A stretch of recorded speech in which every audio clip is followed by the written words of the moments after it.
Programa de opinión de producción nacional independiente, con elementos de lenguaje, salud, sexo y violencia, apto para todo público.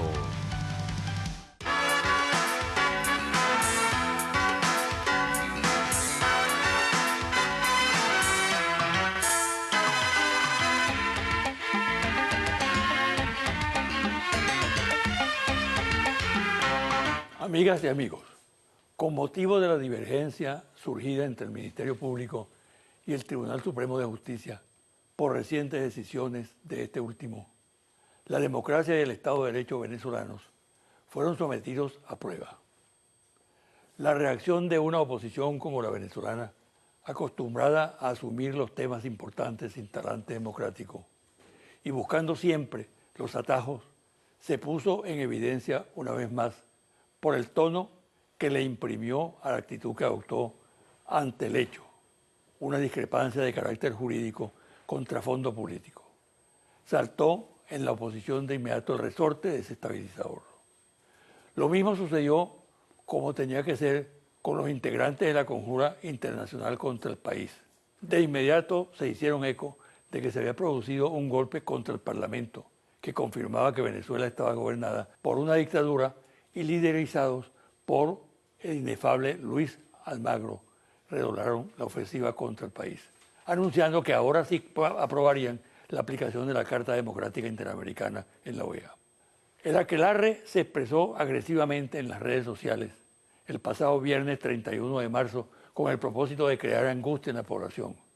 Esa actitud de los medios estuvo potenciada por las declaraciones tremendistas de líderes opositores que irresponsablemente formularon claros llamados a la Fuerza Armada Nacional Bolivariana a que se pronunciara, o sea, a dar un golpe de Estado para impedir que se consumara la violación de la Constitución.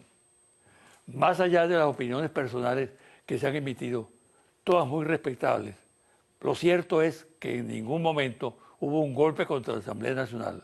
Hubo divergencias propias del debate democrático, pero no la ruptura que denunció la oposición y su instrumentada compañía en el exterior. Todo lo contrario, el sistema constitucional y democrático venezolano reaccionó cuando el presidente Maduro convocó de urgencia al Consejo de Defensa de la Nación para precisar las diferencias Ministerio Público, Tribunal Supremo de Justicia y corregirlas de inmediato.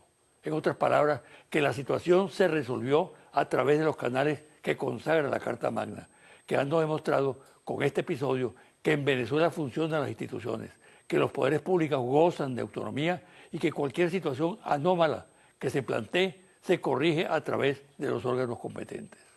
En fin, las instituciones operaron con ejemplar eficiencia, dando una demostración de responsabilidad que seguramente no existe en muchos países que pretenden darnos lecciones de democracia y de respeto a la Constitución.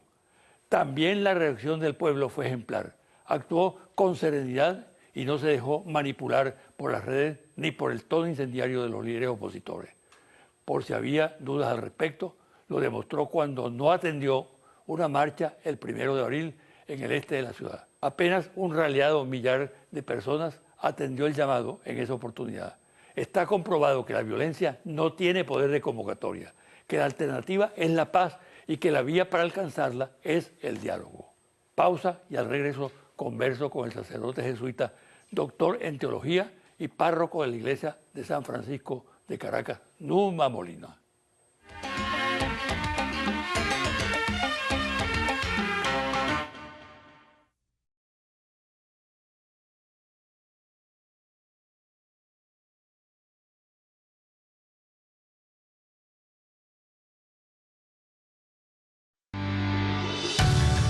Estás viendo José Vicente Hoy.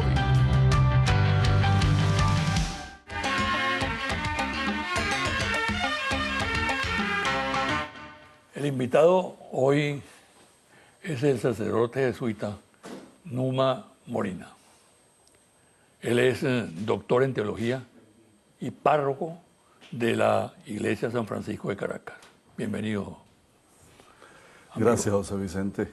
Una vez más acá. Sí, me alegra mucho que estemos aquí de nuevo y sobre todo en este tiempo que es como Por supuesto, tan especial, ¿no? en estos días de reflexión, ¿no? Sí, días de reflexión De mucha espiritualidad. De mucha espiritualidad y como días para poner las bases del cristianismo que estamos necesitando. Un cristianismo que tiene que ver con el Cristo vivo, resucitado.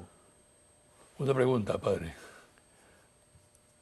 ¿Cómo es el católico venezolano? Bueno, mira, el católico venezolano fundamentalmente, tal vez por la misma herencia, la evangelización, la catequesis inicial que se dio, se queda mucho en el cumplimiento de preceptos, en devociones.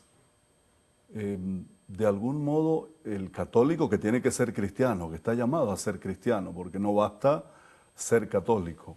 O sea, ser católico es pertenecer a una religión, la católica, pero ese católico es cristiano, o sea, vive como Jesús, se parece a Jesús en algo. Claro, hay cosas muy hermosas en el catolicismo también, que están como ahí, que forman parte de la vida de los católicos cristianos de Venezuela, que es la solidaridad, el cariño, la fraternidad, el servicio al vecino, al hermano. El católico venezolano tiene mucha ternura. El venezolano es muy tierno. Por eso es que la gente cuando viene dice que somos muy acogedores, porque somos muy ganados para la ternura. Padre, ¿usted no cree que el católico venezolano es atípico? Sí creo, claro que sí. Porque fíjese usted, una observación, ¿no? Es poco practicante, pero es creyente. Y al mismo tiempo desarrolla una capacidad de independencia en la política. Aquí la mayoría de los chavistas son católicos, por ejemplo. Sí, sí. Ese es un dato muy, muy importante, ¿no? Una gran mayoría. Ese es un dato importantísimo que hay que tomar en cuenta, que la iglesia venezolana a nivel de lo institucional debería tomar en cuenta, ¿no? Porque un alto porcentaje del chavismo es católico, estadísticamente está comprobado. Yo no sé si está entre el 75-80%, ¿no? Según unas estadísticas que existen del 2014. Entonces, cuando hablas de religiosidad popular, hablas de catolicismo popular, hablas también de un hombre que es de los sectores populares o de una mujer que tiene un modo de ver político en este momento que vive el país, ¿no? Y eso cuenta, eso es importante tenerlo en cuenta, incluso a la hora de abordar cualquier proyecto pastoral, a la hora de la inserción en medio del barrio. Eso hay que tenerlo en cuenta porque puedes herir susceptibilidades o puedes alejar a la gente. Yo conozco gente que se ha alejado de la iglesia porque se cansan de un discurso político partidista en la iglesia, en las homilías, en un momento como el de la homilía, que es tan importante para la catequesis y para la formación del pueblo en cuanto a la palabra y la vivencia de la palabra. Eso tendría que ser como lo esencial de la homilía en una Eucaristía. ¿A qué atribuye este padre ese distanciamiento que hay en el mensaje, en las relaciones de la jerarquía católica y del pueblo católico? O del pueblo chavista, mejor dicho. Lo primero es que tal vez no hemos caído en la cuenta que la cercanía al sujeto es fundamental en todo proceso pastoral y que la gente valora a aquellos líderes políticos, religiosos, que se acercan a ellos.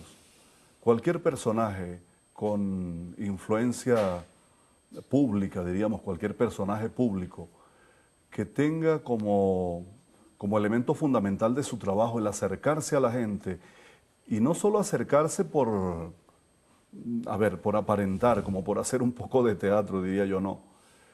Aquel líder que se acerca porque quiere al pueblo, porque Además porque viene del pueblo, muchos de ellos, porque se da el caso de gente que viene, que han alcanzado un liderazgo político, vienen del pueblo, pero después no quieren volver al pueblo.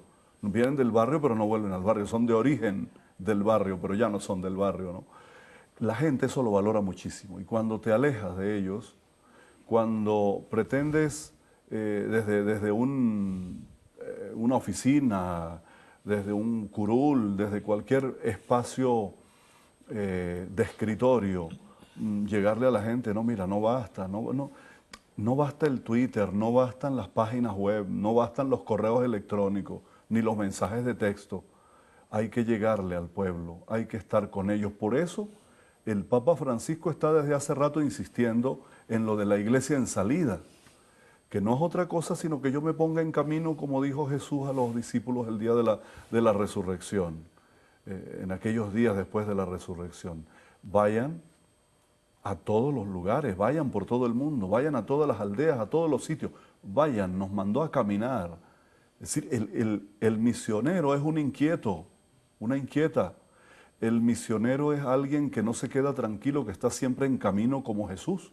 A Jesús no lo encontramos en el Evangelio instalado en un palacio, instalado en una oficina o instalado en una iglesia. Eso vino después, el de instalarse en la iglesia, la costumbre de instalarse en la iglesia. Cuando la iglesia se comenzó a burguesar con el imperio, vino entonces la instalación, pero antes era una iglesia peregrina que caminaba, dígame Pablo y todos los apóstoles. Esos fueron los inicios de la iglesia cristiana, católica que hoy tenemos y que tenemos que volver a eso. Algo, padre, que mucha gente no entiende.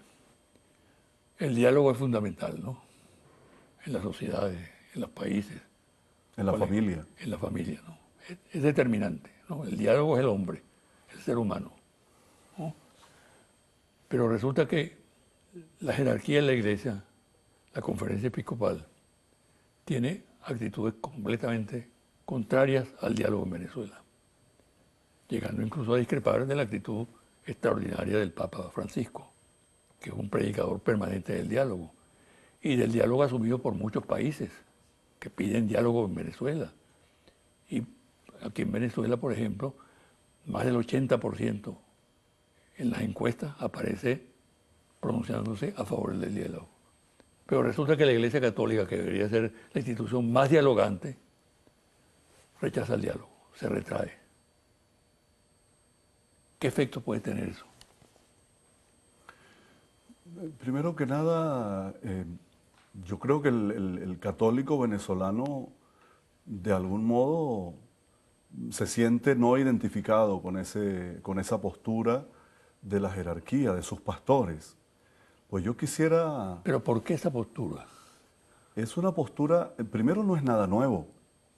Ya recordemos que cada 6 meses la conferencia episcopal se pronuncia con un documento cuando se reúnen y desafortunadamente tiene muy poco de pastoral y mucho de político y de político partidista. Y eso sigue ocurriendo. Es decir, esto es parte, este pronunciamiento reciente que hizo la conferencia es parte de los pronunciamientos que vienen haciendo, que yo sí de verdad le pido a Dios que ilumine nuestros pastores para que caigan en la cuenta que nuestra misión y nuestra labor es pastoral. Y además por el peligro que eso significa, por lo que puede significar la presencia del pastor orientando al pueblo. Nosotros estamos para orientar al pueblo hacia lo que significa la construcción del reino, la paz, la justicia, la solidaridad, el encuentro. Miren, la Iglesia, según el Vaticano II, está llamada a ser sacramento de Cristo. Y sacramento de Cristo quiere decir ser signo de Cristo en el mundo, ser que la gente cuando ve a la Iglesia diga, esta se parece a Cristo. Cuando hacemos un pronunciamiento de ese tipo, cuando tomamos actitudes de ese tipo, estamos bien lejos de parecernos a Cristo. Por eso la gente en las declaraciones que da el Papa Francisco constantemente se siente tan identificada, los de una ideología y los de otra, porque Francisco es un humanista cristiano que está entendiendo todos los procesos que se están viviendo en el mundo, ojo, porque a veces creemos que es que el Papa está que vive solo preocupándose del problema venezolano. El Papa tiene problemas mucho más grandes y mucho más complejos que el de Venezuela. Sin embargo, el Papa saca su tiempo para enviarnos sus mensajes y decirnos, mire, dialoguen, encuéntrense, cosa que resulta totalmente contraria a una postura en la que se dice que probablemente, así dice el documento último de la conferencia, que se intuye que se debería ir hacia una desobediencia civil. Eso es preocupante. Claro. Y preocupante también porque yo lo estoy viendo, José Vicente, un poco en el contexto histórico en el que hemos vivido esta última parte del siglo XX. No olvidemos lo que pasó en Ruanda. ¿Qué pasó? En el 94 fue el genocidio de Ruanda, donde murieron más de 800.000 personas entre los Tutsi y una porción bien grande de Hutus que eran moderados, y en ese enfrentamiento tan delicado, tan doloroso entre los Tutsi y los Hutus, la Iglesia jugó un papel determinante. Hubo clérigos y hubo religiosas y religiosos que a través de una emisora, una radiotelevisora que se llamaba de las Mil Colinas, desde ahí se hizo mucha propaganda, también una revista religiosa que llevaba un sacerdote. Desde ahí se promovió el desencuentro entre los Tutsi y los Hutus, que habían vivido siempre en armonía. Se estimuló la violencia. Pues. Se estimuló la violencia a tal punto que incluso se dieron masacres en los templos y en colegios, porque la gente, las víctimas, al verse acorraladas por la violencia, buscaban las iglesias y se escondían en las iglesias. Y se dieron casos en que religiosas llamaron a los Hutus, por ejemplo, para que vinieran, que ahí había en esa iglesia había un número de personas, un gran número de personas que estaban huyendo. Tengo entendido que el Papa asumió el tema, ¿no? El 20 de marzo, el Papa se encontró con el presidente de Ruanda, creo que se llama Paul Kane, y le pidió perdón por lo que había sucedido, ¿no?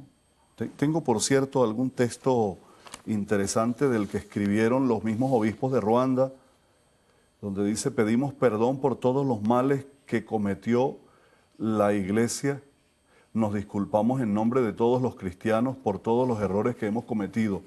Lamentamos que hubiera miembros de la Iglesia que violaron su juramento de fidelidad con los mandamientos de Dios. Y agregan: perdónanos por los crímenes de odio en el país, en la medida en la que odiábamos a nuestros compañeros por su origen étnico. No mostramos que somos una familia, sino que nos matamos entre nosotros. Aquí el tema es étnico, pero puede ser político y se puede generar, o sea, igual se puede, entonces es muy peligroso. Después de aquel domingo de predicaciones y de lectura de aquel documento, que vino entonces la violencia en las calles, y yo sentía de verdad mucho dolor cuando veía a mis hermanos de una tendencia y de otra que se están enfrentando, y que hay sangre y que hay heridos y que cualquier cosa peor puede pasar. Yo decía, ¿y quienes invitaron a esto desde sus iglesias no sentirán un poco de culpa por haberlo hecho? Tenemos que hacernos esa pregunta a tiempo, y no que dentro de 30 años tengamos que esperar que el Papa de ese momento pida perdón por los errores que hemos cometido en este momento. Yo me he hecho esa pregunta muchas veces también. Pienso que la jerarquía de la Iglesia Católica Venezolana está en mora de pedir disculpas por el comportamiento del 11 de abril.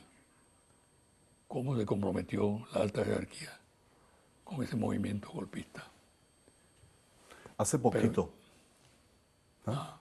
No diga. Hace poquito que pasó el 11 de abril apenas, Exacto. y lo recordamos, y usted usó todavía una palabra que yo le agrego más. Usted dice pedir disculpas. Para un cristiano no le basta pedir disculpas, tiene que pedir perdón. Es pidiendo perdón como se alcanza el perdón. Es cayendo en la cuenta de mi error como yo me crezco. Cualquier persona, cualquier cristiano, sea político, sea un líder religioso, se crece. Eso es pecar y equivocarse es de humanos, dice el refrán. Reconocerlo es de sabios. Reconocer que yo me equivoqué, que soy pecador. Eso, pero muchas veces, Cuesta mucho, ¿no?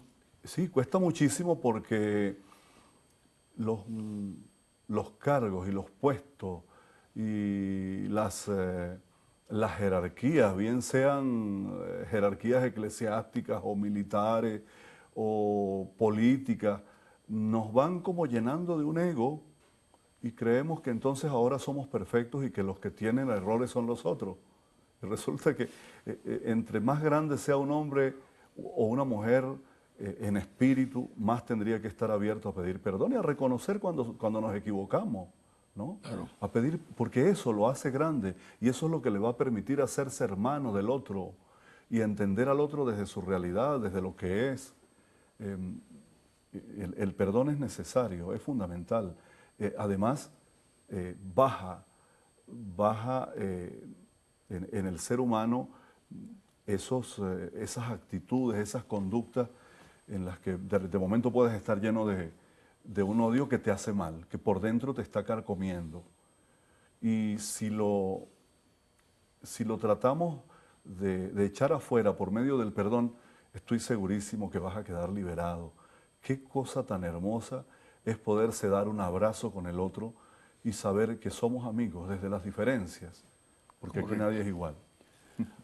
Hagamos una pausa. Y al retornar, quiero que nos refiera un poco a esa entrevista que usted tuvo con el Papa Francisco en Roma. Participó en una misa y debe tener una serie de vivencias personales muy interesantes, ¿no? Sí, A la vuelta tratamos el tema. está bien.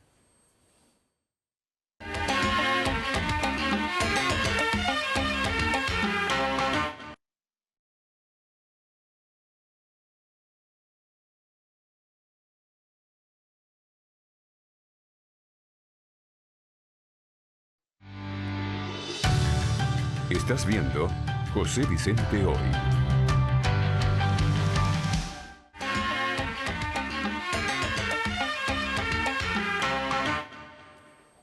Padre, ¿cómo fue esa visita al Papa?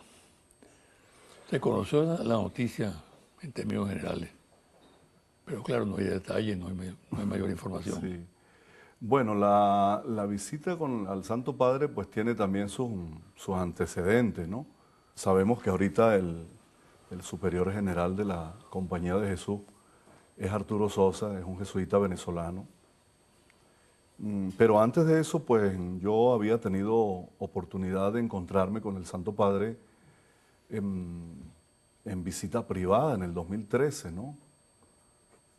Tuve el honor de que él me recibiera un 14 de agosto y de que conversáramos durante una hora, de que habláramos de la provincia de Venezuela, en el sentido de recordarse el de los jesuitas que fueron compañeros de él, uno que es de mi comunidad que fue su compañero, y hablar de varios temas de América Latina. Eso fue en el 2013. Y claro, el padre Lombardi, que fue su vocero hasta hace poco, Federico Lombardi también es un gran amigo mío. Yo lo conocí en mis tiempos de estudiante en Roma y tuvimos muy buena amistad y luego la retomamos en la oportunidad que nos vimos en Roma cuando esa visita que hice al Santo Padre. Y de ahí viene pues un poco la relación. Yo le avisé a él que estaría seguramente por Roma en los primeros días de enero, pues en los primeros meses de este año, 2017, en esa oportunidad que hablamos, y que hablamos por teléfono. Y entonces, y habrá gente que se pregunta, ¿por qué el padre Numa habla por teléfono con el Papa? Porque el Papa es un hombre tremendamente sencillo. El Papa no está, no se sube en pedestales, es un hombre que sigue conservando la misma sencillez que tenía como arzobispo de Buenos Aires o como el padre, como le dicen los argentinos, ¿no? Yo estuve hace poco en Argentina y en Buenos Aires todavía le dice la gente que fue de su parroquia el padre Jorge, ¿no? Lo llaman el padre Jorge. En los barrios pobres de Buenos Aires, cuando venía aquí el padre Jorge, no dicen el Papa Francisco ni el cardenal Bergoglio, sino el padre Jorge. Ese es el Papa Francisco que llama, ahorita llamó a la familia, hace 2 o 3 días atrás, que llamó a la familia del joven que murió ahora en las protestas y en toda esta situación que vive Argentina. Así que el Papa y yo conversamos y entonces pues... ¿Algo sobre Venezuela? Sí, sobre Venezuela, sobre la situación política. Al Papa le preocupa mucho el tema de que nos enfrentemos. Él dice, eso no ayuda a ningún pueblo. Una cosa que piensa el Papa, ajá, y si quitamos el diálogo, después del diálogo, ¿qué queda? Una pregunta que a mí me dejó pensando muchísimo. La muerte. Claro, sí, o sea, si no, una familia que opta por no dialogar, ¿en qué termina? Destruida, rota por dentro. Entonces, él me dijo en esa oportunidad, cuando venga, me avisa cuando estés en Roma. Y sí, le escribí a su secretario privado y pues el Papa tuvo la gentileza y yo tuve el honor de que me respondiera pues muy pronto, al día siguiente, invitándome para que participara en la misa, en su capillita, en la misa que celebra todos los días, su misa privada, en la capilla de Santa Marta, que es una capilla muy sencilla, muy humilde, que prácticamente no tenía casi ni uso cuando él llegó al hotelito de Santa Marta a vivir, y que la convirtió en su catedral. Desde ahí, todos los días tiene una lección, desde ahí hace magisterio el Papa, desde esa capilla. Pero él tiene la costumbre de invitar todos los días a un grupo de sacerdotes de Roma, de los que son de su diócesis. Él es el obispo de Roma y así se ha llamado desde un principio. Yo soy el obispo de Roma, él está consciente de eso. Entonces invita a sacerdotes que vayan y que lleven laicos también, catequistas, gente del pueblo, de los barrios, de la periferia de Roma, que él aprovecha para cada día invitar a un grupo distinto de un sector de la ciudad. Y así es como me encontré allí con 9 sacerdotes romanos de la diócesis de Roma, 3 argentinos que habían sido de la diócesis del Santo Padre cuando era obispo de Buenos Aires, y yo. De ese modo éramos entonces 13 sacerdotes que celebramos con él aquel 23 de febrero, ¿no? En la misa de las 7 de la mañana. Una pregunta impertinente. ¿Me la contesta o no la contesta? ¿Cómo vio la jerarquía aquí en Venezuela esa reunión suya con el Papa? No sé cómo la vio, porque no he tenido ninguna reacción, ni me he encontrado todavía con ninguno de los obispos como para saber qué piensa o qué dice, ¿no? No tengo ninguna opinión al respecto porque no he conversado con ninguno sobre el tema. Eso sería lo que te puedo decir, ¿no? Para mí, en lo particular, fue un momento de espiritualidad muy profundo. El Papa vive la Eucaristía, le quita un montón de cosas que tal vez le hemos ido colocando, y yo sí podría decir que la misa del Papa Francisco cada mañana en Santa Marta es palabra y silencio y palabra, comienza con algún sonar de órgano muy, muy sutil, diría, comenzando, y luego es silencio y palabra, ¿no? Él quiere y la homilía. Cuando digo palabra, es la homilía.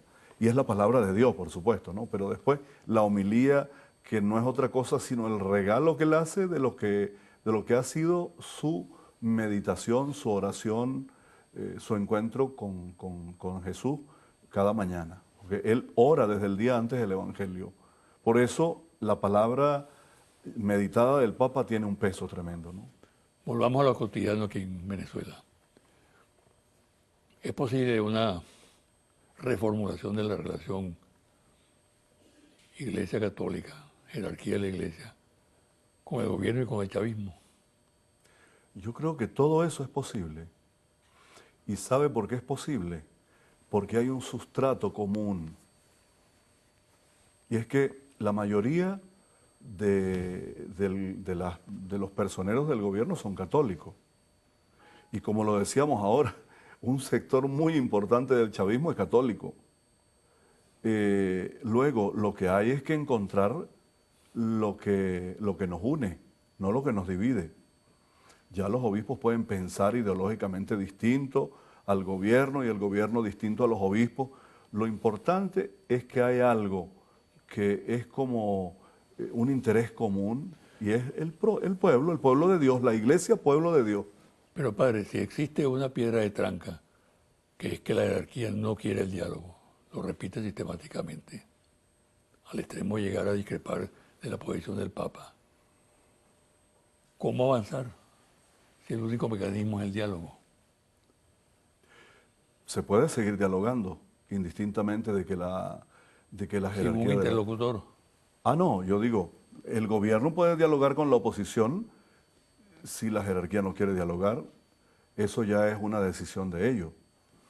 Pero sí puede darse el diálogo entre jerarquía, gobierno, oposición, sí puede y debe darse, porque yo diría es un deber que tenemos como cristianos.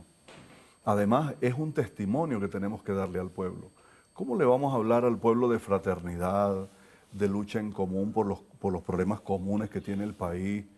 ¿Qué palabra vamos a tener en un momento álgido que viva la patria si no los hemos colocado a la altura del pueblo y al nivel del pueblo? Tú mismo lo decías ahora, que la mayoría de las encuestas coinciden en que el pueblo pide que se siga dialogando y que por la vía del diálogo le resuelvan sus problemas.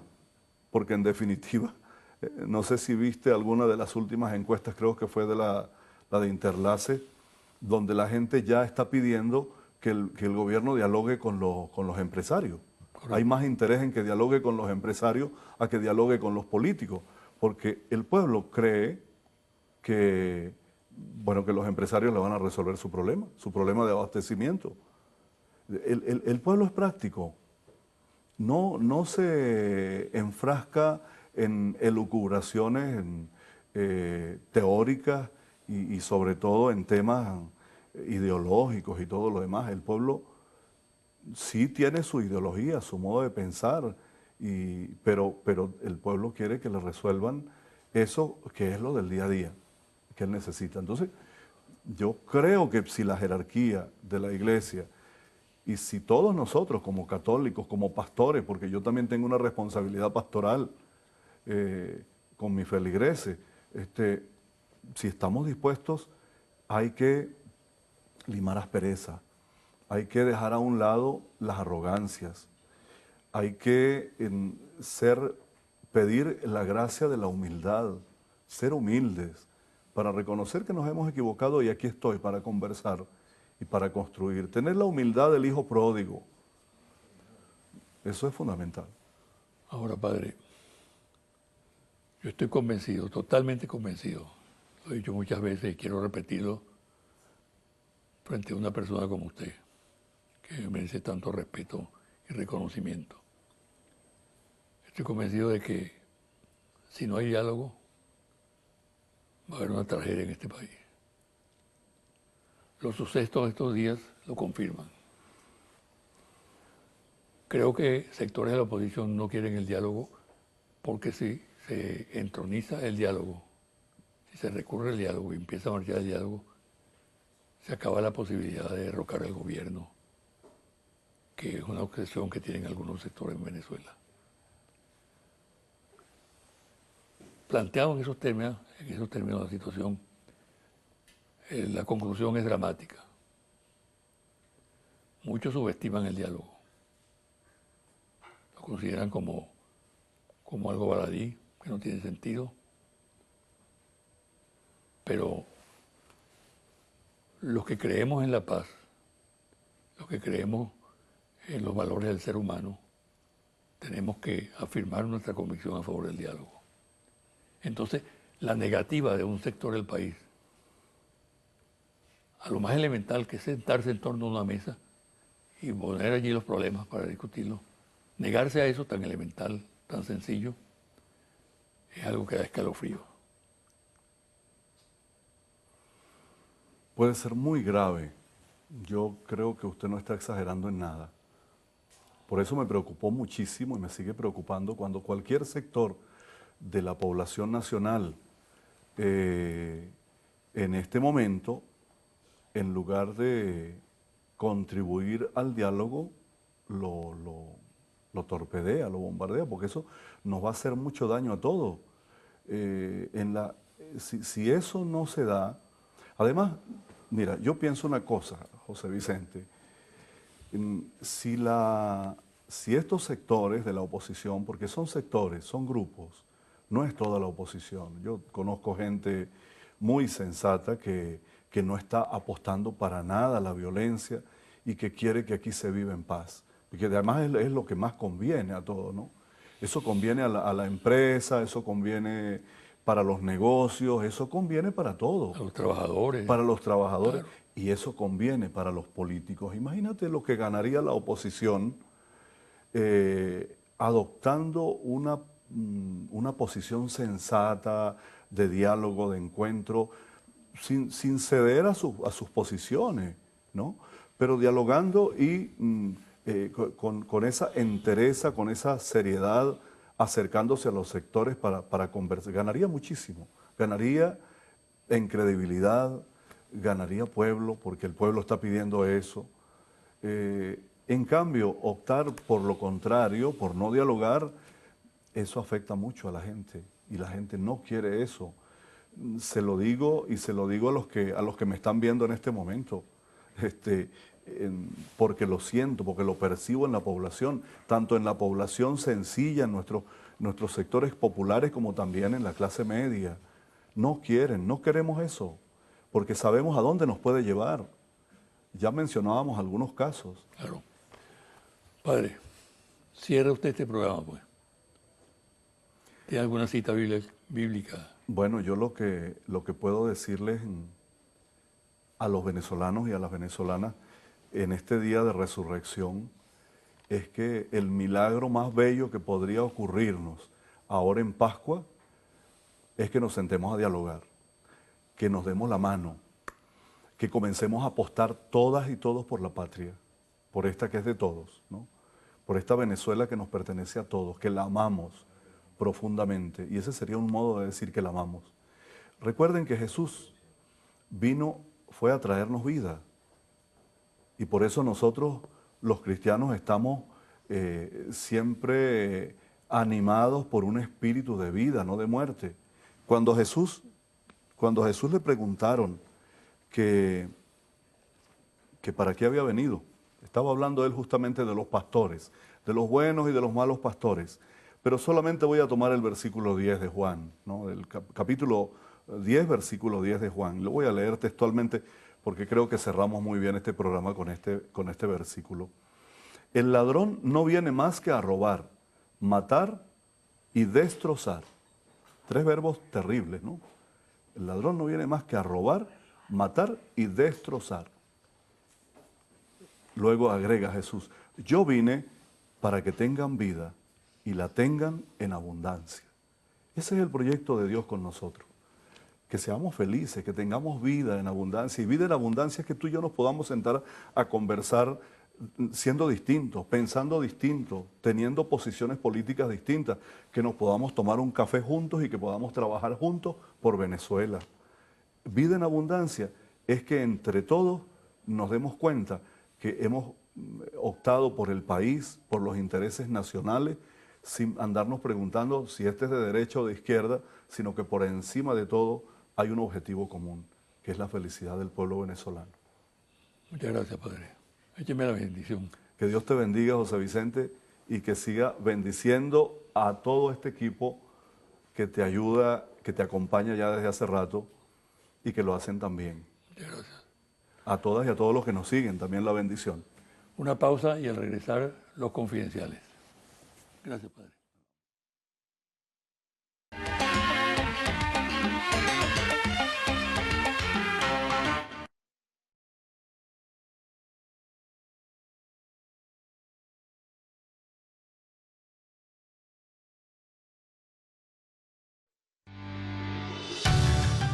Estás viendo José Vicente Hoy.